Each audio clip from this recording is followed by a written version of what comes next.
ആയിഷ റളിയല്ലാഹു തആല അൻഹ ഇവർ രണ്ടുപേരും തമ്മിൽ വഴക്കം കൂടാറുണ്ട്. അത് ഇത്ര സ്നേഹമാണ്. ചില ഹദീസിൽ വല്ലദീ നഫ്സു മുഹമ്മദിൻ ബിയദിഹി, എൻ്റെ റൂഹ് എൻ്റെ ഭർത്താവായ മുഹമ്മദ് നബിയുടെ റൂഹ് ഏത് അള്ളാഹുവിന്റെ കയ്യിൽ സുരക്ഷിതമാണോ ആ അള്ളാഹുവിനെ തന്നെയാണ് സത്യം എന്ന് പറഞ്ഞിട്ട് ചില ഹദീസ് പറയും. ചില ഹദീസ് നോക്കിയാൽ വല്ലദീ നഫ്സു ഇബ്രാഹിം ബിയദിഹി, എൻ്റെ പിതാമഹനായ ഇബ്രാഹിം നബിയുടെ റൂഹ് ആരുടെ കയ്യിലാണോ ആ അള്ളാഹിനെ കൊണ്ട് സത്യം. അതിന്റെ അർത്ഥം വല്ലദീ നഫ്സു ഇബ്രാഹിം എന്ന് ഹദീസ് പറഞ്ഞ സമയത്ത് നബികളുമായിട്ട് മടക്കമെന്നാണ്. പേര് പറയില്ല. വല്ലദീ നഫ്സു ഇബ്രാഹിം എന്ന് പറഞ്ഞ ഹദീസ് പറയണ സമയത്ത് മൂപ്പിരാത്ത് രണ്ടുപേരും തമ്മിൽ പിണക്കുക. കാരണം ആ സമയത്ത് പേര് പറഞ്ഞാൽ പിന്നെ ഭർത്താവിന്റെ പേര് പറയില്ലല്ലോ. രണ്ടുപേരും തമ്മിൽ പിണക്കുവാണെ പറയും കുട്ടികളുടെ വാപ്പായ വിളി. രണ്ടുപേരും തമ്മിൽ പിണക്കാണ്. അമ്മേന്റെ വാപ്പായും കൂടി ഇരിക്കാൻ പറയും. പേര് വിളിക്കൂല. പണ്ടൊക്കെ ബഹുമാനം കൊണ്ട് പേര് വിളിക്കൂല. ഭാര്യ പേര് പറയില്ല. ഒരു ഉമ്മയോട് ചോദിച്ചു ഭർത്താവിന്റെ പേരെന്താ? ഉമ്മ പറഞ്ഞു 250 ഒരു മുഹമ്മദ്. ഭർത്താവിന്റെ ഒരു 100 മുഹമ്മദ്.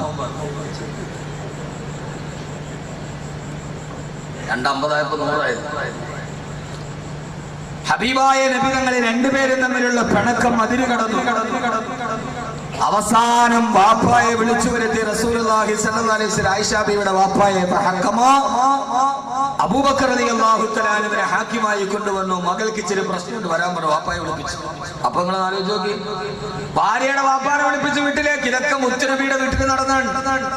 അങ്ങനെ അബൂബക്കർ റളിയല്ലാഹു തആല വീട്ടിൽ വന്നു. റസൂലുള്ളാഹി സ്വല്ലല്ലാഹു അലൈഹി വസല്ലം ആയിഷയെ പറഞ്ഞു, ആയിഷ നിന്റെ വാപ്പ വന്നിട്ടുണ്ട്, നിനക്ക് എന്തെങ്കിലും പറയാണ്ട് പറഞ്ഞോളാം പറഞ്ഞു. അപ്പൊ അടുക്കളയിൽ നിന്നിട്ട് ആയിഷ ബി പറഞ്ഞു, ആദ്യം നിങ്ങൾ പറഞ്ഞു, എനിക്ക് ഇച്ചിരി കഴിച്ചിട്ട് ഞാൻ പറഞ്ഞോളൂ, എനിക്ക് കുറെ കാര്യം പറയാനുണ്ട്. ആയിഷ ബീവി പറഞ്ഞു, നിങ്ങൾ ആദ്യം പറഞ്ഞു, ഞാൻ രണ്ടാമത് പറയുന്നത് എനിക്ക് കുറെ കാര്യം പറയാനുണ്ട്. എന്നിട്ട് പറഞ്ഞു,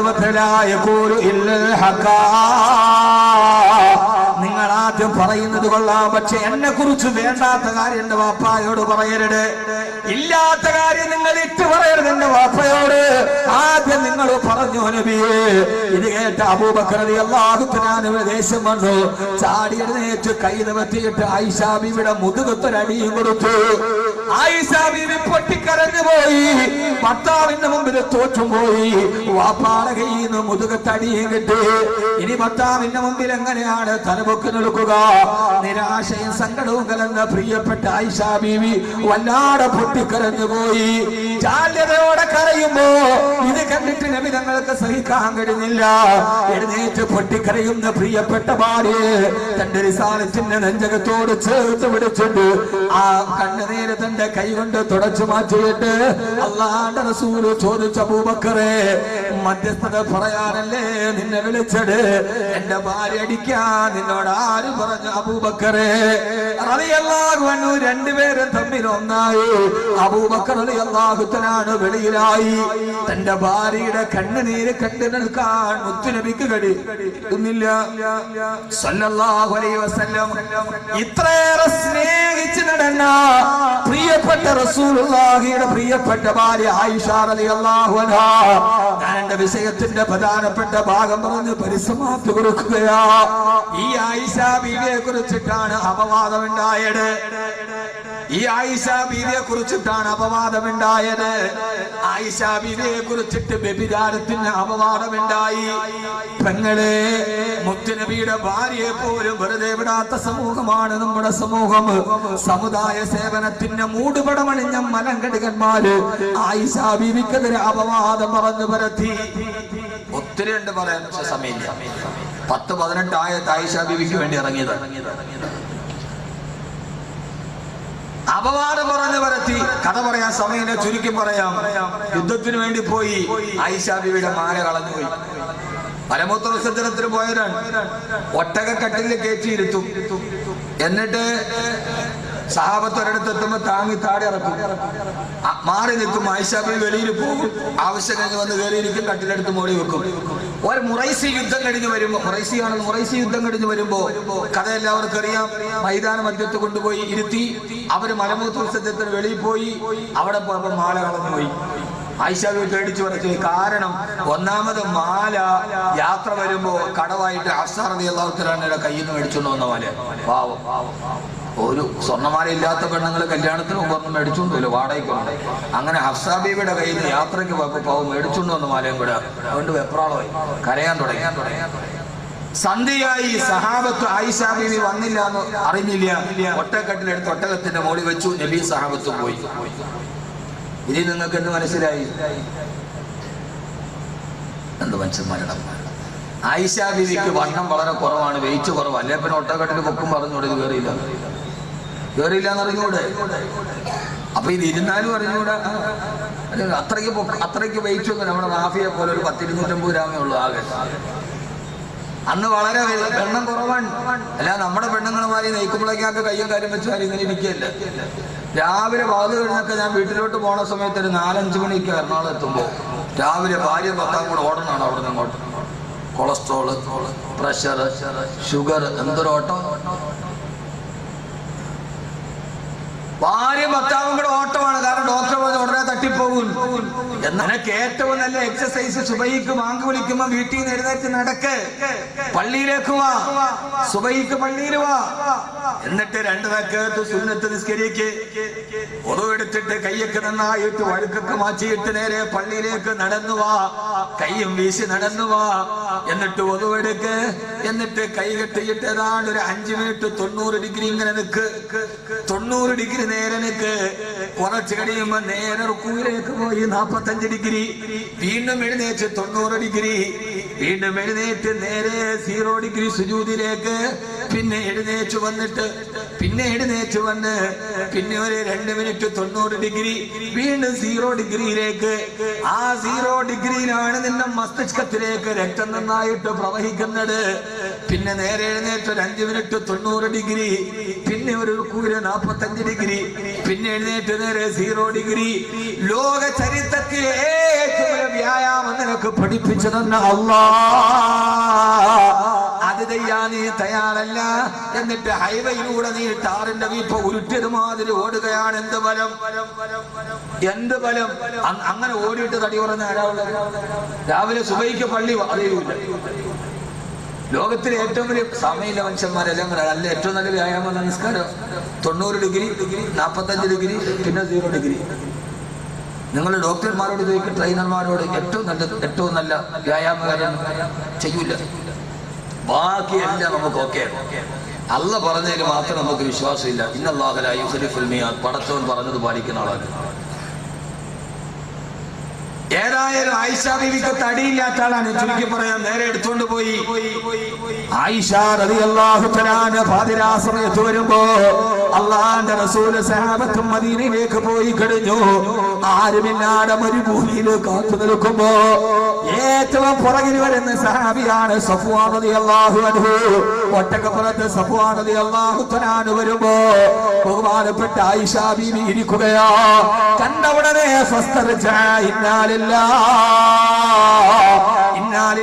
ഇസ്തിർജാവ് പറഞ്ഞു. ആയിഷ ബീവി ഒട്ടകപ്പുറത്ത് കയറി സഫ്വാൻ റളിയല്ലാഹു അൻഹു മാറി നിന്നു. അവസാനം മദീനയിലെത്തുമ്പോ സഹാബത്ത് നോക്കുമ്പോ ഒട്ടകത്തിൽ ആയിഷ ബീവി ഇല്ല. നിറം പിടിപ്പിച്ച കഥകളുമായി മുനാഫിക്കീങ്ങൾ രംഗത്ത് വന്നു. വയസ്സനായ നബി തങ്ങൾ ഉപേക്ഷിച്ചിട്ട് ആയിഷ ബീവി ഒളിച്ചു പോയടാ.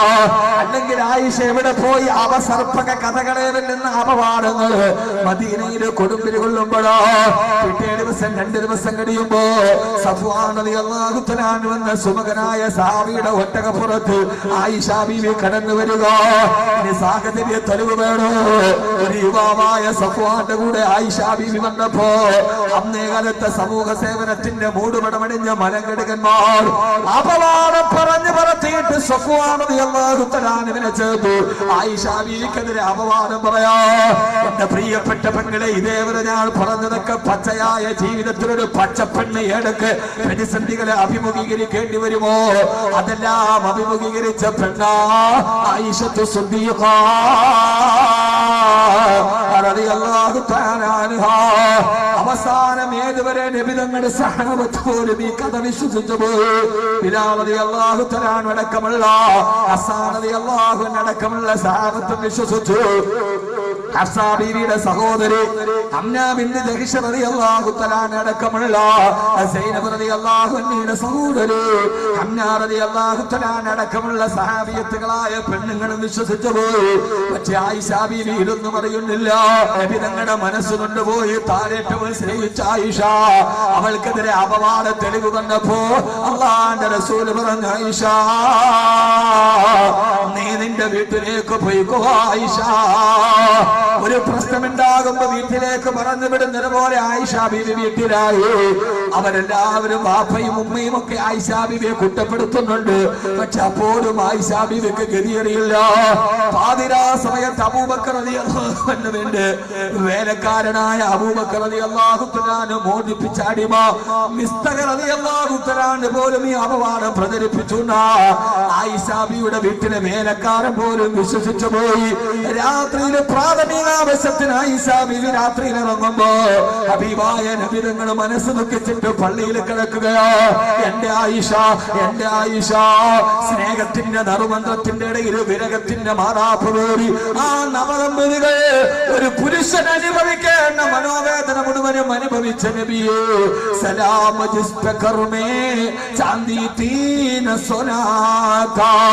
അങ്ങ് ദുഃഖിതനും മാതൃകയാണ്, അങ്ങ് സന്തോഷവാനും മാതൃകയാണ്, അങ്ങ് പതിതനും മാതൃകയാണ്, അങ്ങ് പണ്ഡിതനും മാതൃകയാണ്. പൊട്ടിക്കരഞ്ഞുകൊണ്ട് മുത്തുനബി പള്ളിയിൽ പ്രാഥമിക ആവശ്യത്തിന് ഇറങ്ങുമ്പോ രാത്രി ആയിഷ ബീവിയുടെ കാലക്കല്ലിൽ തട്ടി. മിസ്തഖ് റളിയല്ലാഹു അൻഹുവിന്റെ ഉമ്മു മിസ്തഹ് ആയിഷ ബീവിക്ക് കൂട്ടുപോയപ്പോ അവര് പറഞ്ഞു, മിസ്തഖ് നശിച്ചു പോകട്ടെ. ആയിഷ ബീവി ചോദിച്ചെന്ത് വർത്തമാനമാണ് ഈ പറയുന്നത്, മകൻ നശിക്കട്ടെ എന്നോ? അപ്പോഴാണ് ഉമ്മു മിസ്തഖ് റളിയല്ലാഹു അൻഹ ചോദിച്ചത്, ആയിഷ ഇതുവരെ നീ ഒന്നും അറിഞ്ഞില്ല ആയിഷ? ഇല്ല ഉമ്മു മിസ്തഖേ, നിന്നെ ഈ സഫ്വാനെ ചേർത്തിട്ട് മദീനയിൽ അപവാദം നടക്കുന്നുണ്ട്. എന്റെ മകനായ മിസ്തഖ് അത് വിശ്വസിച്ച് പറയുന്നുണ്ട്. അതുകൊണ്ടാണ് മിസ്തഖിനെ ഞാൻ ശപിച്ചത് ആയിഷ.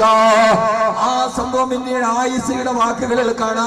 പൊട്ടിക്കരഞ്ഞു പോയിനാൾ, ഭൂമി താഴ്ന്നു പോകട്ടെ എന്ന് കരുതി പോയിനാണ്. എന്നെ ഈ സഫ്വാനെ കൂട്ടി അപവാദമോ?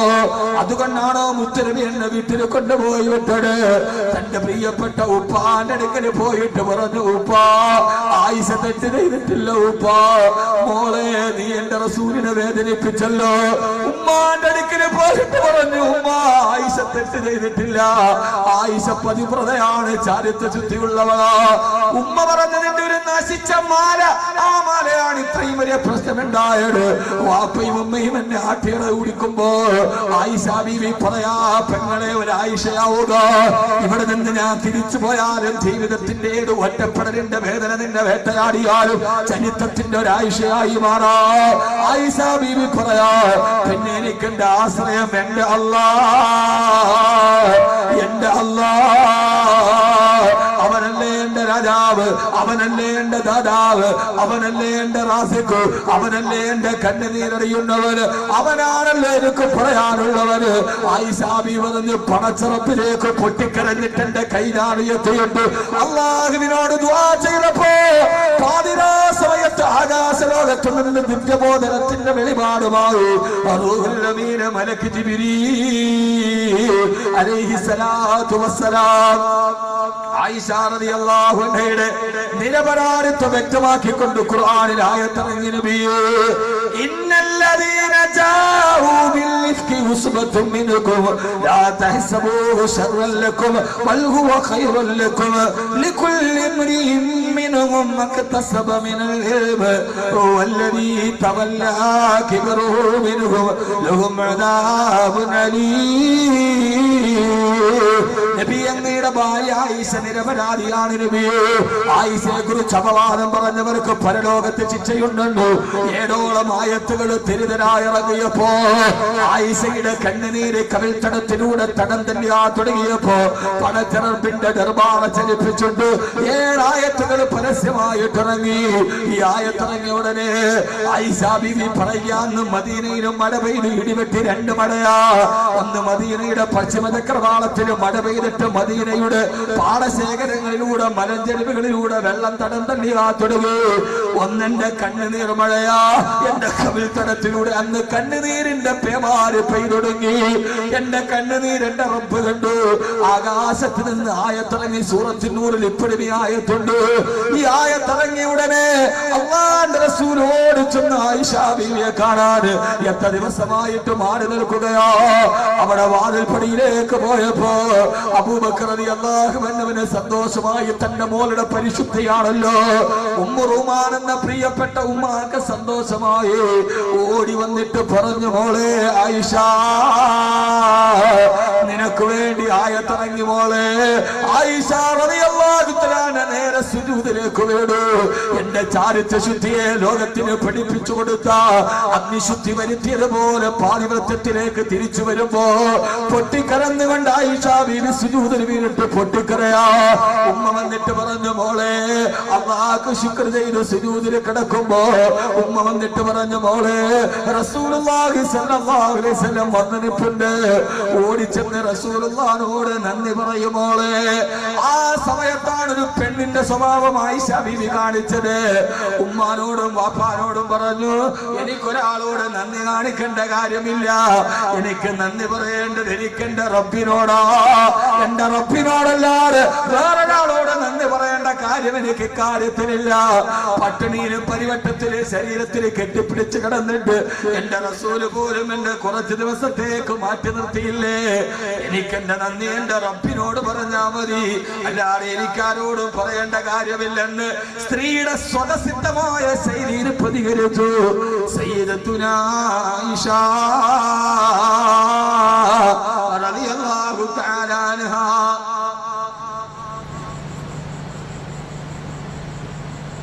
അല്ലാഹു നമുക്ക് ചിന്ത തരട്ടെ. ആമീൻ പറ. നിങ്ങൾ ഇതിൽ മുഴുകിയിരിക്കുക. അല്ലാഹു നമുക്ക് ചിന്ത തരട്ടെ. അല്ലാഹു നമുക്ക് ചിന്ത തരട്ടെ. അതുകൊണ്ട് ഇൻഷാ അല്ലാഹ് സഹോദരങ്ങളെ, സഹോദരിമാരെ, അങ്ങനെയുള്ള ഒരു പെണ്ണായി തീരാൻ ജീവിതത്തിൽ ഏതൊരു പ്രശ്നമുണ്ടായാലും ജീവിതത്തിൽ നമുക്ക് താങ്ങായി നിൽക്കുന്ന നമ്മുടെ ഈ ദുആയിലേക്ക് നമുക്ക് കടക്കാം. ഒരു താങ്ങായി നിൽക്കുന്ന ഭാര്യ അല്ലാഹു നമുക്ക് നൽകി അനുഗ്രഹിക്കുമാറാകട്ടെ. അല്ലാഹു നൽകി അനുഗ്രഹിക്കുമാറാകട്ടെ. ഒരിക്കലും നബി തങ്ങൾ പറഞ്ഞ, ആയിഷ വിശക്കുന്ന മോളെ, എന്റെ വീട്ടിലൊന്നുമില്ലാതെ മുത്തുനബി വിശന്നിട്ട് കാൽ മുട്ടുകളെ തന്റെ വയറ്റിലേക്ക് ചേർത്ത് വെച്ചിട്ട് മൂലയിൽ പോയി കിടന്നു. എന്റെ ഭർത്താവ് ഒട്ടിയ വയറുമായി കിടക്കുന്നത് കണ്ടപ്പോ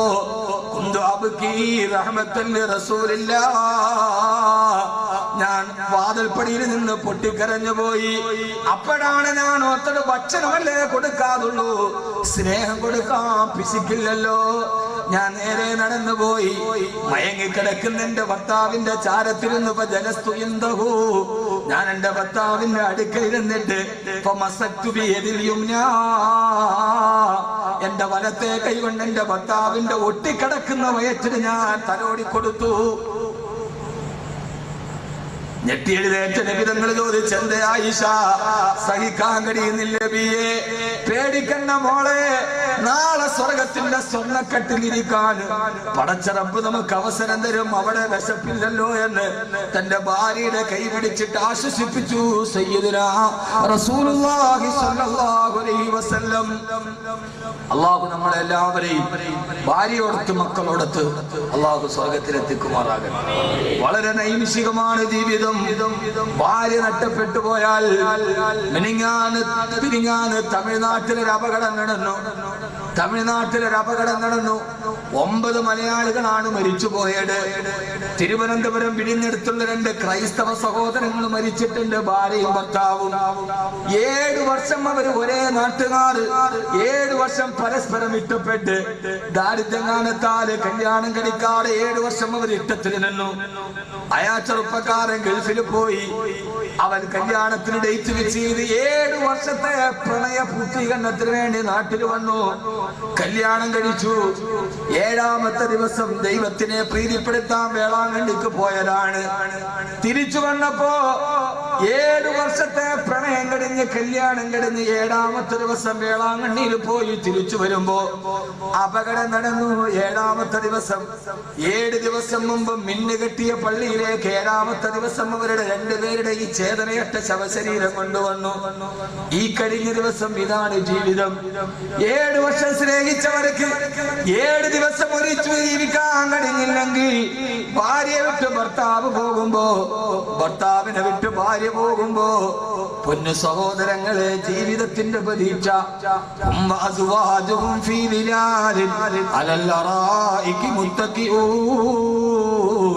അവരും അവരുടെ ഭാര്യമാരും നാളെ സ്വർഗത്തിന്റെ സ്വർണ്ണക്കട്ടിൽ ചാരിയിരുന്നിട്ട് കുലൂ വശ്റബൂ ഹനീഅൻ ബിമാ കുന്തും തഅമലൂൻ. അവര് ജീവിതത്തിൽ ചെയ്ത സൽക്കർമ്മത്തിന് പകരമായി അവർ സ്വർഗത്തിലെ പഴങ്ങൾ തിന്നുമെന്ന് വിശുദ്ധ ഖുർആൻ. അല്ലാഹു നമ്മളെ അവിടെ എത്തിക്കുമാറാകട്ടെ. അല്ലാഹു നമ്മളെ അവിടെ എത്തിക്കുമാറാകട്ടെ. അല്ലാഹു നമ്മളവിടെ എത്തിക്കുമാറാകട്ടെ. ഇനി ആര് സദസ്സിൽ നിന്ന് എഴുന്നേക്കതിന് ദുആ കഴിഞ്ഞ് എഴുന്നേക്കാവൂ. അൽഹംദുലില്ലാഹ്, അല്ലാഹു നമ്മുടെ കുടുംബത്തിൽ എത്തിക്കട്ടെ. ഒത്തിരി പറയാനുണ്ടെങ്കിൽ സമയത്തിന്റെ പരിമിതി കൊണ്ട് 4ാമത്തെ വർഷമാണ് ഈ വിനീതൻ ഈ പരിപാടിയിൽ പങ്കെടുക്കുക. ഇനി അടുത്ത വർഷം ഏതായാലും ഇൻഷാ അല്ലാഹ് ഉണ്ടാവാൻ സാധ്യതയില്ല. 4 വർഷത്തെയും 2 വർഷത്തെയും കൂടുതൽ ഒരേ സ്ഥലത്ത് ഇതുവരെ ഡേറ്റ് കൊടുത്തിട്ടുണ്ട്. ഇത് 4ാമത്തെ വർഷം. ഇപ്രാവശ്യം ഇല്ലാതെ തീരുമാനിച്ചു. പക്ഷെ എന്റെ ഷൗക്കത്തിന്റെ മുഖം കാണുമ്പോൾ ഞാനും അവനും തമ്മിലൊരു വലിയ അഭേദ്യമായ ബന്ധമുണ്ട്. ആ ബന്ധം ദുനിയാവിന്റെ ബന്ധമല്ല, അത് ആഖിറവുമായി ബന്ധപ്പെട്ട ബന്ധം. അല്ല, ദുനിയാവിന്റെ ഒന്നും ഞാൻ അവനോട് ചോദിച്ചിട്ടില്ല, തന്നിട്ടില്ല. എന്റെ ആവശ്യമില്ല. അള്ളാഹു നമുക്ക് എല്ലാവിധ ബന്ധങ്ങളും അള്ളാഹു നിലനിർത്തി തരട്ടെ. കഴിഞ്ഞ വർഷം ഇതേപോലെ അവസാനം ഞാൻ ചോദിച്ചപ്പോ ഇന്ന് 15 കുട്ടികളുടെ വിവാഹം കഴിഞ്ഞു. ഒരു കുട്ടിക്ക് 10 പവനാണ് ഇവിടെ സ്വർണ്ണാഭരണം കൊടുക്കുന്നത്. അടുത്ത വർഷവും ഇൻഷാ അല്ലാഹ് ഈ വിവാഹം ഇവിടെ മാതൃകാപരമായി നടക്കണം. അള്ളാഹു തൗഫീക്ക് നൽകട്ടെ. നമുക്ക് വേണ്ടി, നമ്മുടെ മക്കൾക്ക് വേണ്ടി ഒരു പെൺകുട്ടിയുടെ വിവാഹം ഇൻഷാ അല്ലാഹ് അടുത്ത വർഷം ഒരു പെൺകുട്ടി എന്റെ വകയായി ഇൻഷാ അല്ലാഹ് ഞാൻ കൊടുത്തേക്കാം, ഞാൻ വിവാഹം ചെയ്തു കൊടുത്തേക്കാം. നമ്മൾ നമ്മുടെ മക്കൾക്ക് വേണ്ടി. ഇവിടെ വന്നല്ലോ പാണക്കാട് സയ്യിദ് മുനവ്വർ അലി ശിഹാബ് തങ്ങൾ.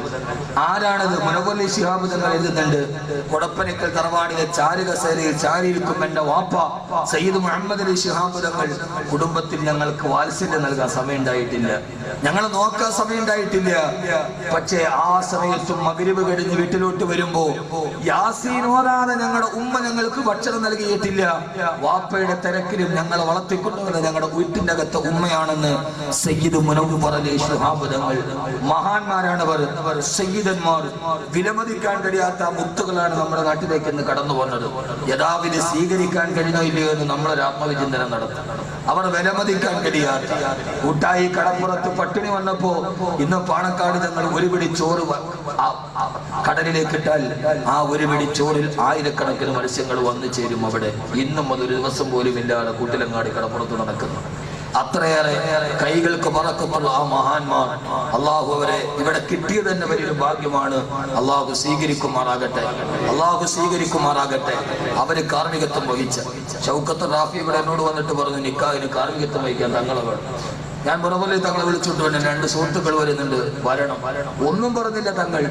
ഒരു താമസത്തിന്റെ പൈസ പോലും വാങ്ങിച്ചില്ല, വാങ്ങിച്ച് മനോഹരമായി. അതാണ് അവരുടെ ലാളിത്യം, അവരുടെ എളിമ. ഒന്നുമില്ല, ഇവിടെ വന്ന് ഇന്നലെ റൂമിൽ കിടന്നു, ഒന്നും വേണ്ട, നിക്കാഹ് കഴിച്ചു പോയി. അവരുടെ ലാളിത്യം അതാണ്. അവരേറ്റാൽ കൃത്യമായി എന്നോട് ഇന്നലെ രാത്രി വിളിച്ചോട്ട് വെച്ച് വാക്കവി പരിപാടിക്കുണ്ടാവും. ഞാൻ പറഞ്ഞു എനിക്ക് എത്താൻ പറ്റില്ല, തങ്ങൾ എത്ര കൃത്യമായി. ഇൻഷാ അല്ലാഹ് ഞാൻ എത്തിയേക്കാം. ഇന്നലെ വന്നു കൊടുങ്ങല്ലൂര്, ഇന്ന് ആ പരിപാടി കഴിഞ്ഞിട്ടാണ്. എന്നും മാട ആണ്ട് അവർക്കറിയാം. അള്ളാഹു മഹദിയുടെ കബറിടം അള്ളാഹു വിശാലമാക്കട്ടെ. ഉമ്മയെ കുറിച്ച് പറഞ്ഞ തങ്ങൾ കരയും. അത്രയേറെ നിർമ്മലനായ ആ തങ്ങൾ ഉമ്മയുടെ ആണ്ടായിട്ടും ഒഴിവാക്കാൻ പറ്റാഞ്ഞിട്ടും തങ്ങൾ ഇവിടെ വന്നു എന്നതാണ് ആ തങ്ങളിൽ കാണുന്ന ഏറ്റവും വലിയ പ്രത്യേകത. അവര് കാർമ്മികത്വം വഹിക്കുന്ന വേളയിൽ അള്ളാഹു നമുക്ക് തൗഫീക്ക് നൽകട്ടെ. ഇൻഷാ അല്ലാഹ് അടുത്ത വർഷവും വിവാഹം നമുക്ക് നടക്കണം. ഒരു പെൺകുട്ടിക്ക് 10 പവനാണ് ഇൻഷാ അല്ലാഹ്. നാളെ അടുത്ത വർഷം ഒരു പെൺകുട്ടിയെ അല്ലെ 2 പെൺകുട്ടിയെ 3 പെൺകുട്ടികളെ എത്രയാണോ കഴിയുന്നത് ഇൻഷാ അല്ലാഹ് ഞാൻ അതിന്റെ പൂർണ്ണ ചെലവിൽ 10 പവൻ പവൻ സ്വർണ്ണമാണ് ഒരു പെൺകുട്ടിക്ക് കൊടുക്കുക. ആരെങ്കിലും ഈ സദസ്സിൽ നിന്ന് സന്തോഷത്തോടെ, ഞാൻ പിരിവൊക്കെ നിർത്തിയാളെ, ഇപ്പൊ പ്രസംഗം മാത്രമേ ഉള്ളൂ, പിരിവില്ല, എന്നാലും സന്തോഷത്തോടെ ആരെങ്കിലും ഇൻഷാ അല്ലാഹ് എന്റെ മക്കൾ നന്നാവണം, എന്റെ ജീവിതത്തിൽ ഖൈറുണ്ടാവണം, അള്ളാഹു തൗഫീഖ് നൽകട്ടെ. ആരെങ്കിലും ഒരു കുട്ടി അടുത്ത വർഷത്തേക്ക് ഏറ്റെടുക്കട്ടെ, ഒന്ന് കൈവക്കിയാൽ മതി ഉസ്താദ് ഇൻഷാ അല്ലാഹ്. ഞാൻ ഇവിടെ വന്നപ്പോ ഒരു സഹോദരൻ, കഴിഞ്ഞ വർഷത്തെ ഒരു അനുഭവം പറയാം. ഞാൻ ഇവിടെ വന്നപ്പോ ഒരു സഹോദരന്റെ ഒരു പേപ്പർ തന്നു. എന്റെ മകൾക്ക് 12 വർഷമായിട്ട് മക്കളില്ല, 12 വർഷമായിട്ട് മക്കളില്ല. ഉസ്താദ് വന്നപ്പോ 6666 ഞാൻ നേർച്ചയാക്കി, അതിനുശേഷം കുട്ടിയായി. ഇപ്പൊ കുട്ടിക്ക് 7 മാസമായി. നമ്മുടെ ഒരു സദസ്സിൽ അദ്ദേഹം ഇത് പറഞ്ഞപ്പോ 6666 നേർച്ചയാക്കി, 12 വർഷമായി കുട്ടികളില്ല. അൽഹംദുലില്ലാഹ് കുട്ടിക്ക് 7 മാസമായി. അള്ളാഹു കുഞ്ഞിനെ അള്ളാഹു സ്വാലിഹ്യങ്ങളിൽ പെടുത്തി അനുഗ്രഹിക്കട്ടെ, സ്വാലിഹത്തുകളാക്കി കൊടുക്കട്ടെ, ഹാഫിദത്തുകളാക്കി കൊടുക്കട്ടെ. അള്ളാഹു സുബ്ഹാനഹു വ തആല എല്ലാവിധ ഐശ്വര്യവും അള്ളാഹു നൽകി അനുഗ്രഹിക്കുമാറാകട്ടെ. അടുത്ത വർഷം ആരാ ഒരു കുട്ടിയെ ഏറ്റെടുക്കുക? 10 പവന്റെ സ്വർണ്ണമാണ് ഞങ്ങളുടെ കുടുംബത്തിന്റെ വക, ജ്യേഷ്ഠാനുജന്മാരുടെ വക. അള്ളാഹു സ്വീകരിക്കുമാറാകട്ടെ. ആരെങ്കിലും ഈ സദസ്സിൽ നിന്ന് കൈവക്കിയാൽ മതി ഇൻഷാ അല്ലാഹ്. അടുത്ത വർഷത്തെ, കഴിഞ്ഞ വർഷം ധാരാളം ആളുകൾ സഹായിച്ചു, സഹകരിച്ചു. അനാഥകളായ, അഗതികളായ, നിരാലംബരായ ഒരാളെ നമ്മുടെ ജീവിതത്തിൽ, നമ്മുടെ മകളുടെ കല്യാണത്തോടനുബന്ധിച്ച്, നമ്മുടെ വീട്ടിലെ കർമ്മങ്ങളോടനുബന്ധിച്ച് നമുക്ക് കൊടുക്കാൻ കഴിഞ്ഞാൽ അത് ഏറ്റവും വലിയ ഖൈറാണ്. അടുത്ത വർഷത്തേക്ക് ആദ്യം ആരാ പറയുക ഇൻഷാ അല്ലാഹ്? ഒരു കുട്ടി. തഖബ്ബലല്ലാഹു, സ്വീകരിക്കട്ടെ. ഖുലു തക്ബീർ. അല്ലാഹുവേ നീ സ്വീകരിക്കണേ തമ്പുരാനെ. 10 മിനിറ്റ് കൊണ്ട് 10 കുട്ടികളെ. സഹോദരിമാർക്ക് കേൾക്കാം, സഹോദരിമാർ. അല്ലാഹുവേ നീ സ്വീകരിക്കണേ അല്ലാഹ്. ആ സഹോദരൻ ആഗ്രഹത്തോടെ പറഞ്ഞു, കബൂലാക്കണേ അല്ലാഹ്. അദ്ദേഹത്തിന്റെ അടുത്ത 1 വർഷത്തെ ബിസിനസ്സുകളിൽ റബ്ബേ അതിനാവശ്യമായ എല്ലാ സൗകര്യങ്ങളും ലാഭങ്ങളും നീ നൽകി അനുഗ്രഹിക്കണേ തമ്പുരാനെ. അതൊരു വലിയ ഭാരമാകാതെ ഉദ്ദേശിക്കാത്ത വഴിയിലൂടെ നീ ഇതിന്റെ ബറക്കത്തിന്റെ വാതില് തുറന്നു കൊടുക്കണേ അല്ലാഹ്. പടച്ചവനെ അല്ലാഹുവേ അദ്ദേഹത്തിന്റെ മക്കളെ നീ ഏറ്റെടുക്കണേ അല്ലാഹ്. ഹാഫിളീങ്ങളാക്കണേ അല്ലാഹുവേ, ആലിമീങ്ങളാക്കണേ തമ്പുരാനെ. ഐശ്വര്യം പ്രദാനം ചെയ്ത് അനുഗ്രഹിക്കണേ അല്ലാഹുവേ. ഈ സദഖയുടെ ബറക്കത്ത് കൊണ്ട് കീറിമുറിക്കപ്പെടുന്ന രോഗത്തിൽ നിന്ന് നീ കാക്കണേ അല്ലാഹ്. രണ്ടാമത്തെ പെൺകുട്ടി അള്ളാഹു ഇതിന്റെ ഉള്ളിൽ കുറെ മുഖനീയങ്ങൾ അള്ളാഹു തെരഞ്ഞെടുത്ത്. ആരെ ബാക്കിൽ ഒരാൾ, മൂന്നാമത്തെ ആൾ ഏറ്റവും ബാക്കിലാണ് നോക്കി. അള്ളാഹുവേ സ്വീകരിക്കണേ അല്ലാഹ്. രണ്ടാമത്തെ പെൺകുട്ടിയെ നാളെ 1 വർഷം തികയുമ്പോ ആരോരുമില്ലാതെ ജീവിതം നരച്ചുപോയൊരു കുഞ്ഞിന് ജീവിതം കൊടുക്കുകയാണ് ഇവിടെ. പഠിച്ചവനെ ആ സഹോദരന്റെ ജീവിതത്തിൽ ബറക്കത്ത് നൽകണേ അല്ലാഹ്. ഐശ്വര്യം പ്രദാനം ചെയ്യണേ അല്ലാഹ്. നന്മ നൽകി അനുഗ്രഹിക്കണേ തമ്പുരാനെ. ഖൈർ പ്രദാനം ചെയ്യണേ അല്ലാഹുവേ. അവസാനം വരെ ജീവിതത്തിൽ നന്മ പ്രവഹിക്കുന്ന ഒരു ഖൈറാക്കി അദ്ദേഹത്തിന് നൽകി അനുഗ്രഹിക്കണേ തമ്പുരാനെ. കുടുംബത്തിന് വേണ്ടി, ഐശ്വര്യത്തിന് വേണ്ടി, സന്തോഷത്തിന് വേണ്ടി 1 വർഷമുണ്ട്. അടുത്ത വർഷമാണ് ഈ കല്യാണം. 1 വർഷത്തെ ഗ്യാപ്പും കൂടിയുണ്ട്. നമ്മുടെ ഒരു കുടുംബത്തിന്റെ പേരിൽ, നമ്മുടെ ഒരു ബിസിനസ് ശൃംഖലയുടെ പേരിൽ അള്ളാഹു അതിലൊക്കെ എല്ലാവിധ ഖൈറും ബറക്കത്തും അള്ളാഹു നൽകി അനുഗ്രഹിക്കട്ടെ. അർഹമായ പ്രതിഫലം നൽകി അനുഗ്രഹിക്കുമാറാകട്ടെ എന്ന ദുആയോടുകൂടി നിങ്ങളെല്ലാവരും ഈ വിനേദനം മറക്കരുത് എന്ന വസിയ്യത്തോടുകൂടി അള്ളാഹു ഈ സംരംഭത്തെ അവസാനം വരെ അള്ളാഹു നിലനിർത്തട്ടെ. ദുആയിൽ മറക്കരുത് എന്ന വസിയ്യത്തോടുകൂടി അഖൂക്കും ഫിൽ ഇസ്ലാം അഹ്മദ് കബീർ. അസ്സലാമു അലൈക്കും വറഹ്മത്തുള്ളാഹി തആല വബറകാതുഹു. ബിഹഖി സ്വല്ലല്ലാഹു അലാ മുഹമ്മദ്.